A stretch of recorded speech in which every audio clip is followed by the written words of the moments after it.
एबे रथयात्रार प्रक्रिया आज सरिबो महाप्रभु विजय करेंगे रत्न सिंहासन को या परे आमे जहाँ निष्पत्ति नहीं ब्रेनस्टॉर्मिंग करने जो मानकर अभिज्ञता अच्छी पुरीर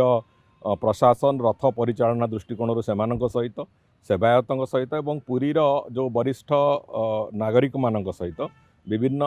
फोरम रे सहित ब्रेनस्टॉर्मिंग हम ब्रेनस्टॉर्मिंग है पुरीर व्यवस्था दृष्टि सेठी पार्किंग कौन दरकार अच्छी सेठी आपणकर रास्तार कौटी चौड़ा चौड़ा हबार रास्ता आवश्यकता अच्छी कौटी नुआ रास्ता खोलिबार आवश्यकता अच्छी एवं विशेष करिकी सामग्रिक भाव में गोटे लक्ष्य रखिकी जे 20 ରୁ 25 लक्ष लोक पुरी रे आकोमोडेट हेबे केमिति एवं से माने केमिति फेरिबे से बाबद रे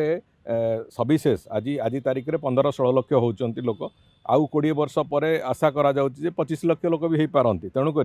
25 लक्ष लोकंकर आसीबा दर्शन करवा और फेरिबा ये कथा को आखि आगे रखिकी कौन व्यवस्था करहब से बाबद रे थरे विभिन्न फोरम रे आलोचना है तार निर्यास जमी बाहर आम से भाव में पुरीर इन्फ्रास्ट्रक्चर को बनैबू।